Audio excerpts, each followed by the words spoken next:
അതെനിക്കറിയില്ല. കാരണം ഞാൻ ഇറങ്ങിയതിന് ശേഷം എപ്പിസോഡ്സ് ഒന്നും പഴയതും കണ്ടിട്ടില്ല, ഇപ്പൊ നിലവിൽ ഓടുന്നതൊന്നും കണ്ടിട്ടില്ല. കാണരുത്, കാണുകയേ ചെയ്യരുത്. കാര്യം എന്താണെന്ന് വെച്ച് കഴിഞ്ഞാൽ കണ്ടു കഴിഞ്ഞ് കഴിഞ്ഞാൽ ഈ ഇൻ്റർവ്യൂകൾ കൊടുത്തിട്ടുള്ള മൊത്തവുമായിട്ടുള്ള അഭിപ്രായങ്ങളും മച്ചാന് മാറ്റി പറയേണ്ടതായിട്ട് വരും.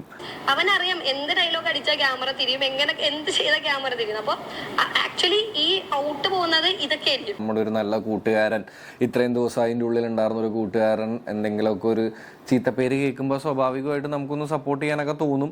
പക്ഷെ ഇത് കുറച്ച് ഓവറാണ്. കാരണം ക്യാമറ വരുന്നു എന്ന് അറിഞ്ഞിട്ട് നല്ല കണ്ടന്റുകൾ കൊടുക്കായിരുന്നല്ല. ജാസ്മിൻ്റെ കൈ പിടിക്കലും അല്ലെങ്കിൽ ഈ പറയണ പോലെ ഡ്രസ്സ് പിടിക്കലും അല്ലെങ്കിൽ ഒരു ഉമ്മ കൊടുക്കലും മാത്രമല്ല ക്യാമറ തിരിഞ്ഞ് നോക്കുക എന്നുള്ള കാര്യവും ഈ റസ്മിൻ അറിയായിരിക്കും.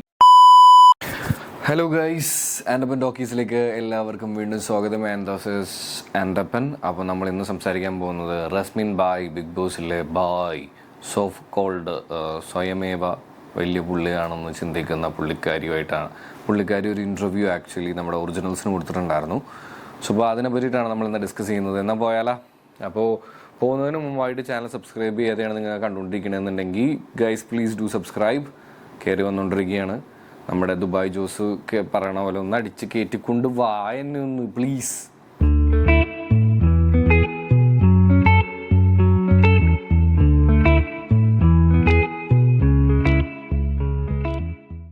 ഓക്കെ, അപ്പോൾ നമുക്ക് ഒറിജിനൽസിന് കൊടുത്തിട്ടുള്ള വീഡിയോ ഒന്ന് കണ്ടു നോക്കാം അല്ലേ? കേട്ടു നോക്കണമല്ലോ, കണ്ടും കേട്ടും നോക്കണമല്ലോ. എടി അവർ ഹെൽത്തി കോൺവെർസേഷൻ ആണെന്ന് പറഞ്ഞപ്പോൾ ഞാൻ മിണ്ടാതെ പോകുന്നു. അത് മാത്രമാണ് ഞാൻ ആവശ്യമില്ലാണ്ട് കയറി ഇടപെട്ടത്. വേറെ ഒരു കാര്യത്തിന് ആവശ്യമില്ലാണ്ട് ഇടപെട്ടിട്ടില്ല. അപ്പോൾ എനിക്ക് തോന്നിയത് നല്ലൊരു ഗെയിം കളിക്കുന്നത് കണ്ടതുകൊണ്ടായിരിക്കാം ആൾക്കാർ അങ്ങനെ പറയണതെന്ന്. പിന്നെ ഈ ഫ്രണ്ട്ഷിപ്പ്, ഇപ്പം എനിക്ക് അവിടെ ഒട്ടുമിക്ക ആൾക്കാരായിട്ടും എനിക്ക് നല്ല സൗഹൃദ ബന്ധം ഞാൻ കൊണ്ടുനടക്കുന്ന ഒരു വ്യക്തിയാണ്. അപ്പോൾ എല്ലാവരും പറയുന്നത് ജാസ്മിനെയും ഗബ്രീനെയും ഉദ്ദേശിച്ച് തന്നെയാണ് ഈ ഒരു ഫ്രണ്ട്ഷിപ്പിൽ പോയതുകൊണ്ടാണ് റസ്മിൻ ഇപ്പോൾ ഔട്ടാവാൻ കാരണം എന്ന്. ശരിക്കും പറഞ്ഞു കഴിഞ്ഞാൽ അവരുടെ ഫ്രണ്ട്ഷിപ്പ്, അവരുടെ ഇടയിൽ ഞാൻ പോയതിൽ എന്നെ കുറച്ച് എഫക്റ്റ് ചെയ്തിട്ടുണ്ട്. കാരണം ജാസ്മിൻ അവിടെ അനുഭവിച്ചിരിക്കുന്ന ഒരുപാട് കാര്യങ്ങളുണ്ട്. ഇതിൽ പുറത്ത് ഔട്ട് എത്രമാത്രം വന്നിട്ടുണ്ട് എന്നുള്ളത് എനിക്കറിയില്ല. കാരണം ഞാൻ ഇറങ്ങിയതിന് ശേഷം എപ്പിസോഡ്സ് ഒന്നും പഴയതും കണ്ടിട്ടില്ല, ഇപ്പൊ നിലവിൽ ഓടുന്നതൊന്നും കണ്ടിട്ടില്ല. കാണരുത്, കാണുകയേ ചെയ്യരുത്. കാര്യം എന്താണെന്ന് വെച്ച് കഴിഞ്ഞാൽ കണ്ടു കഴിഞ്ഞ് കഴിഞ്ഞാൽ ഈ ഇൻ്റർവ്യൂകൾ കൊടുത്തിട്ടുള്ള മൊത്തവുമായിട്ടുള്ള അഭിപ്രായങ്ങളും മച്ചാന് മാറ്റി പറയേണ്ടതായിട്ട് വരും. കാര്യം എന്താണെന്ന് വെച്ച് കഴിഞ്ഞാൽ ഇത് ഞാൻ കാണാനുള്ള ഒരു കാര്യം എന്താണെന്ന് വെച്ച് കഴിഞ്ഞാൽ ഇവരുടെ ആ ഒരു ലൈൻ, അതായത് ഇതിൻ്റെ തംബ്നെയിലിൽ വന്നിരിക്കുന്നത്, അത് കഴിഞ്ഞിട്ട് അവരുടെ നമ്മൾ ടൈറ്റിലും കൊടുത്തിരിക്കുന്നത് ജിൻഡോ കള്ളത്തരത്തിൻ്റെ രാജാവ്, അയാളെ വിളിക്കേണ്ടത് വേറെ പലതുമാണ് എന്നൊക്കെ പറഞ്ഞിട്ടുള്ള ഒരു സാധനമാണ്. അപ്പോൾ അത് കണ്ടപ്പോൾ തന്നെ എനിക്കറിയായിരുന്നു ഓക്കെ ഇവരെക്കുറിച്ച് പറഞ്ഞിട്ടുണ്ടാവുമല്ലോ എന്ന്. ബിഗ് ബോസ് സീസൺ 6 ഏറ്റവും പുതിയ ഒരു സംഭവമായിട്ടുള്ള ഈ മറ്റേ പവർ റൂം ഇല്ലായിരുന്നെങ്കിൽ ഇപ്പോൾ ഈ ഇൻ്റർവ്യൂവിൽ തന്നെ തുടക്കം പറയണ റെക്കോർഡൊന്നും സത്യം പറഞ്ഞു കഴിഞ്ഞാൽ റസ്മിന് ഉണ്ടാവില്ലായിരുന്നു. കാര്യം എന്താണെന്ന് വെച്ച് കഴിഞ്ഞാൽ റസ്മിന് പുറത്ത് നല്ല നെഗറ്റീവ് ഉണ്ടായിരുന്നു. ഈ പറയുന്ന പോലെ തന്നെ ഒരു തേർഡ് വീലായിട്ടാണ് പലപ്പോഴും നമുക്ക് എന്തിൽ കാണാൻ പറ്റിയിട്ടുള്ളത്, ബിഗ് ബോസിൽ ഈ പറയുന്ന റസ്മിനെ കാണാൻ പറ്റിയിട്ടുള്ളത്. പിന്നെ ന്യായീകരണത്തിന് ജാസ്മിനും അതുപോലെ തന്നെ ഗബ്രിയും പിന്നെ ഈ സാധനവും ഒരു മാറ്റമില്ല.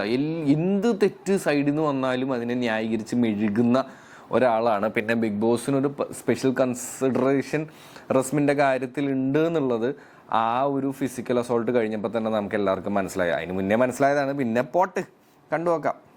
അവിടെ നമ്മൾ കണ്ടിട്ടുള്ളത് കിസ് ചെയ്യാ നോർമൽ, അതിൽ നമ്മൾ കാര്യമാക്കുന്നില്ല.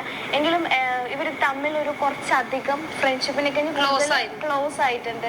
ചില സമയങ്ങളിൽ രണ്ടുപേരും ഹഗ് ചെയ്യുന്ന രീതിയാണേലും പിച്ച, കടിക്കുക, പിന്നെ നക്ക എന്നൊക്കെ ഉള്ള സാധനങ്ങൾ വന്നിട്ടുണ്ട്. അപ്പൊ ഇതൊന്നും നിങ്ങൾ കണ്ടിട്ടില്ല? ഞാൻ ഇവൻ ഗബ്രിക്ക് ഒരു പ്രത്യേകത ഉണ്ട്. അവനെന്താ ഇതിൽ മെഴുകുന്നതിന് മുമ്പ് ജാസ്മിനെ പറ്റി മാത്രമേ ചോദിച്ചുള്ളൂ. ഇവർ 3 പേരും കൂടെ കെട്ടിപ്പിടിച്ച് നമുക്ക് ഇതൊന്നും ഒരു വിഷയമുള്ള കേസൊന്നുമല്ല. ശബ്ദം ഉണ്ടാക്കിക്കൊണ്ടിരിക്കുന്ന സാധനമൊക്കെ നമ്മൾ കണ്ടിട്ടുണ്ട്. അതെന്തോ ആങ്കർ ചിലപ്പോൾ ചോദിക്കാൻ വിട്ടുപോയതായിരിക്കാം.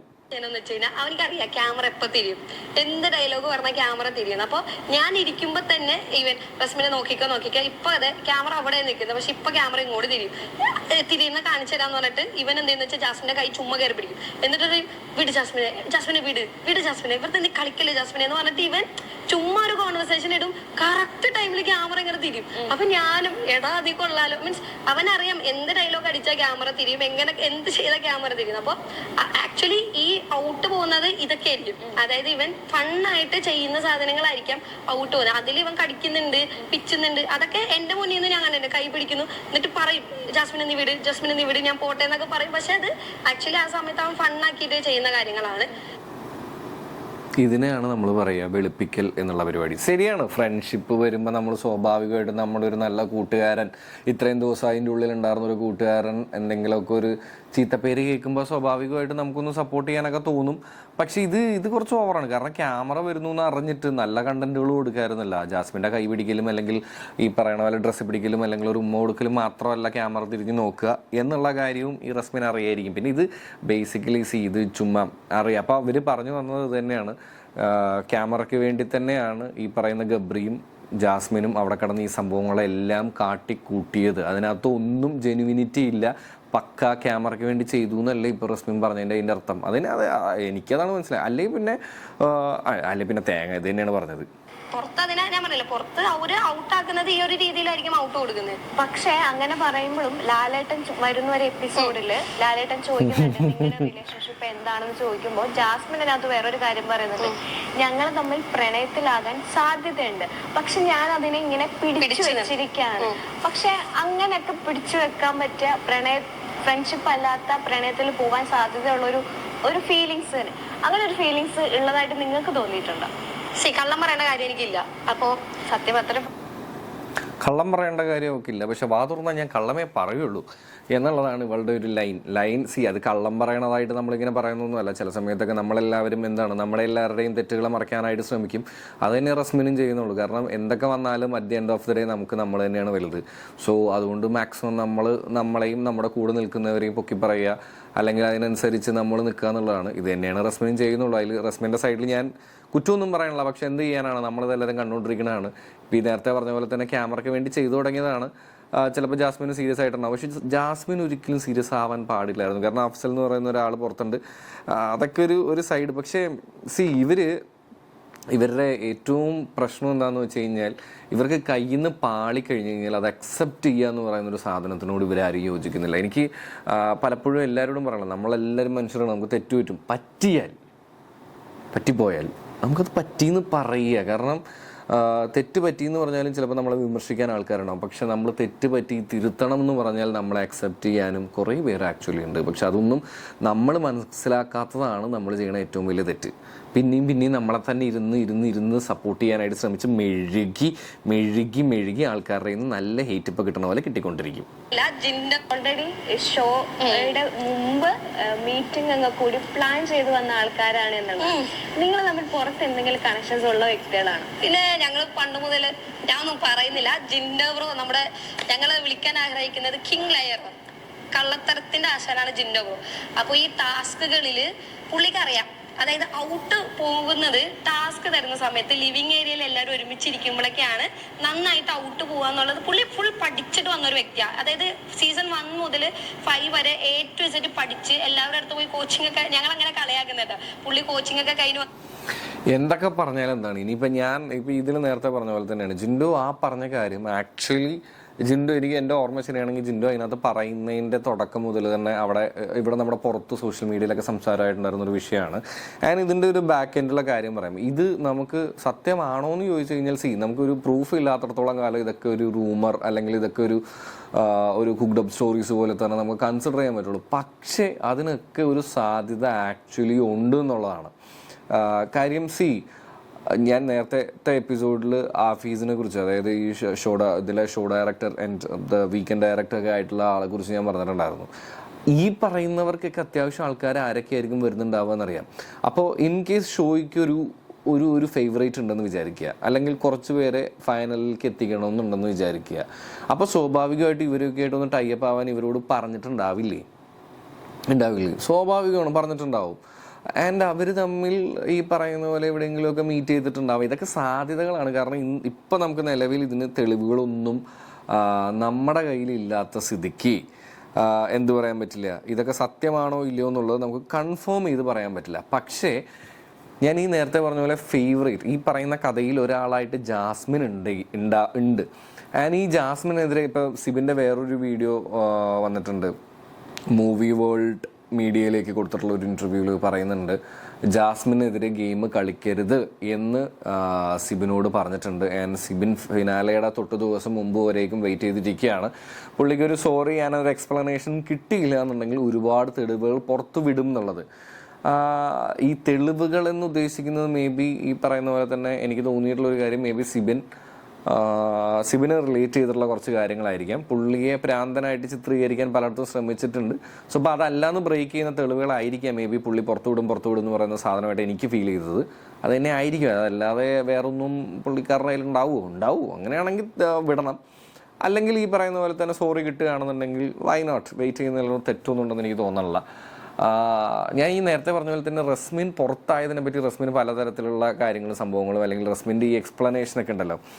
റസ്മിൻ ബിഗ് ബോസിൽ നിന്ന് പോയതിന് ഒരേ ഒരു റീസൺ ഈ പവർ റൂമും ഈ പറയുന്ന പോലെ തന്നെ ഗബ്രി ജാസ്മിൻ്റെ ഇടയിൽ ഒരു തേർഡ് വീലായി നിന്നതുകൊണ്ട് തന്നെയാണ്. കാരണം അതുകൊണ്ട് തന്നെ പവർ റൂമിൽ വന്നു, എവിക്ഷന് ഫ്രീ ആയി, അങ്ങനെ കുറേ തവണ പോയി. അല്ലാന്നുണ്ടെങ്കിൽ എപ്പോൾ പോകേണ്ട ആളാ അല്ലേ? സത്യമായിട്ടും എപ്പോഴേ പോകേണ്ട ആളാണ്. ഈ പറയുന്ന സംഭവങ്ങളൊന്നും ഡിസേർവിങ് അല്ല. എവിടേക്കോ കുറച്ചൊക്കെ ഫേവറിസം അല്ലെങ്കിൽ ഒരു ഇച്ചിരിയൊക്കെ ഒരു സപ്പോർട്ട് ബിഗ് ബോസിൻ്റെ സൈഡിൽ നിന്ന് റസ്മിന് ആവശ്യത്തിൽ കൂടിയതിൽ കിട്ടിയത് കൊണ്ട് മാത്രമാണ് ഈ പറയുന്ന റസ്മിൻ എന്ന് പറയുന്ന പ്ലെയർ നിന്ന് പോയിട്ടുള്ളത്. അല്ലെങ്കിൽ ഈ സീസണിൽ ഇത്രയും ദിവസം നിൽക്കാൻ 1% പോലും യോഗ്യത ഉണ്ടാവാതിരുന്ന ഒരു പ്ലേയേഴ്സിൽ ഒരാളാണ് റസ്മിൻ. കാരണം പലയിടത്തും ഒരു കച്ചറ എന്നൊക്കെ പറയില്ലേ, ആ ഒരു സ്വഭാവമായിരുന്നു. ലാലേട്ടന് പോലും റെസ്പെക്റ്റ് കൊടുക്കാത്ത സിറ്റുവേഷൻസ് ഉണ്ടായിട്ടുണ്ട്. So I don't think. പിന്നെ ഞാൻ നേരത്തെ പറഞ്ഞ പോലെ തന്നെ നമ്മളെ ഡിഫെൻഡ് ചെയ്യാനായിട്ട് നമ്മളെ നല്ലതാണെന്ന് പറയാനായിട്ട് ഏതറ്റം വരെ പോകും. അത് തന്നെ റസ്മിനും ചെയ്തിട്ടുള്ളൂ. അതിൽ തെറ്റൊന്നുമില്ല. ഗബ്രി ചെയ്യുന്നത് അതൊക്കെ തന്നെയാണ്. പക്ഷേ നമ്മുടെ കണ്ണിൽ ഇതൊക്കെ തെറ്റാണ്. കാരണം എന്താണെന്ന് വെച്ച് കഴിഞ്ഞാൽ ഇത് തെറ്റാണെന്ന് നമുക്ക് തോന്നേണ്ട ആ രീതിയിലാണ് നമ്മുടെ മുമ്പിലേക്ക് ഇതൊക്കെ വന്നിട്ടുള്ളത്. പക്ഷേ ഇതിലൊരു തിരുത്തും കൂടെ ഉണ്ട് കേട്ടോ. റസ്മിൻ അതിൻ്റെ ഇടയിലൊരു തള്ളു വിട്ടിട്ടുണ്ടായിരുന്നു. ഗബ്രിക്ക് അറിയാമായിരുന്നു ക്യാമറ ഇങ്ങനെ തിരിഞ്ഞു നോക്കും, അപ്പം പിന്നെ ഞാൻ ഇങ്ങനെ ചെയ്യാം എന്ന് വിചാരിച്ച് ചെയ്തതാണ്. അതിൻ്റെ ഔട്ട് ഇങ്ങനെ വന്നപ്പോൾ അങ്ങനെ തോന്നിയതാണെന്നൊക്കെ പറഞ്ഞു. സത്യത്തിൽ ക്യാമറ നോക്കുമെന്ന് വിചാരിച്ച് തന്നെയാണ് ഈ പറയുന്ന പോലെ ഗബ്രി ചെയ്തിട്ടുണ്ടാവുക. അപ്പോൾ ഗബ്രിക്ക് സാമാന്യ ബോധം എന്ന് പറയുന്നൊരു സാധനമുണ്ട് ഇല്ലേ? അവൻ ബുദ്ധിയും ബോധവും ഇല്ലാത്തവനൊന്നും അല്ലല്ലോ, വലിയ തള്ളും മറിച്ചടിച്ചുകൊണ്ടിരിക്കണവനാണല്ലോ. അവൻ പറഞ്ഞനുസരിച്ച് നോക്കുകയാണെന്നുണ്ടെങ്കിൽ, അല്ലെങ്കിൽ ഇപ്പോൾ റസ്മിൻ പറഞ്ഞനുസരിച്ച് നോക്കുകയാണെന്നുണ്ടെങ്കിൽ ഈ രീതിയിലുള്ള കുൽസിത പ്രവർത്തനങ്ങൾ ചെയ്താൽ മാത്രമേ ബിഗ് ബോസിൻ്റെ ക്യാമറ നോക്കുകയുള്ളൂ എന്നുള്ളൊരു ബോധ്യത്തോടെ മച്ചാൻ നൈസായിട്ട് ചെയ്തു. അതിൽ റസ്മിനും ഉണ്ടായിരുന്നു. റസ്മിൻ മുഴുവനായിട്ടുണ്ടായിരുന്നില്ല എന്നുള്ളതേ ഉള്ളൂ, പക്ഷെ എന്നാലും ഉണ്ടായിരുന്നു. അങ്ങനെ ചെയ്യുന്നു. പക്ഷെ ഔട്ട് പോയപ്പോൾ ഇവർ വിചാരിച്ചതിനേക്കാളും നല്ല നെഗറ്റീവാണ് പുറത്ത് കിട്ടിയതെന്ന് മനസ്സിലായപ്പോഴാണ് ഗബ്രിക്കും റസ്മിനും ഒക്കെ സന്തോഷമായത്. സോ ഇപ്പം നൈസായിട്ട് അതിനെ ഒന്ന് വെളുപ്പിക്കാൻ ശ്രമിക്കുന്നു എന്ന് മാത്രമേ ഉള്ളൂ. ഇതൊക്കെ കുറച്ച് നാളത്തേക്ക് നമ്മുടെ ഇടയിലുള്ള ഒരു ചർച്ചാ വിഷയം മാത്രമാണ്. So peace out, be happy, chill. നിങ്ങളും ബിഗ് ബോസ് കാണുന്നുണ്ടെങ്കിൽ കൃത്യമായിട്ട് നിങ്ങൾക്ക് തോന്നുന്ന ഒരാൾക്ക് വേണ്ടി തന്നെ വോട്ട് ചെയ്യുക. And stop this fan fight guys. ഭയങ്കര ബോറാണ്. ചില സ്ഥലത്തൊക്കെ ചിലരുടെ കമൻസിൻ്റെ അടിയൊക്കെ എടുത്ത് വായിക്കുമ്പോഴല്ലോ. ഇതിപ്പോൾ ഈ വീഡിയോയുടെ അടിയിൽ തന്നെ കുറേ കമൻറ്റുകളൊക്കെ വായിക്കുമ്പോൾ I feel very pity and sad. Because നമ്മളൊക്കെ അത്യാവശ്യം ബോധമുള്ള ആൾക്കാരാണ്. After all it's just a reality show. Money involve ആയിട്ടുള്ളൊരു റിയാലിറ്റി ഷോ ആണ്. സോ ഇപ്പോൾ അവർക്ക് അവരുടേതായിട്ടുള്ള അജൻഡാസ് ഉണ്ടാവുമെന്ന് മനസ്സിലാക്കുക. പിന്നെ ഇതിനൊക്കെ ഒരു എൻ്റർടൈൻമെൻ്റ് ആയിട്ട് എടുക്കുക. സിബിൻ പറയുന്ന പോലെ തന്നെ entertainment and just enjoy it. കാരണം നമുക്കൊക്കെ ഒരുപാട് പ്രഷർ കാര്യങ്ങളൊക്കെ ആയിട്ട് മുന്നോട്ട് പോയിക്കൊണ്ടിരിക്കണം. അതിൻ്റെ ഇടയിൽ ചുമ്മാ ഒരു സന്തോഷത്തിന് മാത്രം ഇത് കാണുക, അല്ലാതെ വേറെ ഒന്നുമില്ലപ്പാ. നമുക്ക് 50 ലക്ഷം തരുമോ ഇത്രയും കമൻറ്റ് ഇട്ടതിന്? തരുമോ അവർ? അത്രേ ഉള്ളൂ. ഓക്കെ, അപ്പോൾ വീഡിയോ ഇഷ്ടപ്പെട്ട ചാനലൊന്ന് സബ്സ്ക്രൈബ് ചെയ്യുക, വീഡിയോ ഒന്ന് ലൈക്ക് ചെയ്യുക, സപ്പോർട്ട് ചെയ്യുക. അയ്യോ, ലാസ്റ്റ് സാധനം പറഞ്ഞില്ല. ആൻഡപ്പൻ ടോക്കീസിൽ നിന്നും ആൻഡപ്പൻ സൈൻ ഓഫ് ചെയ്യാണ്. So thank you guys.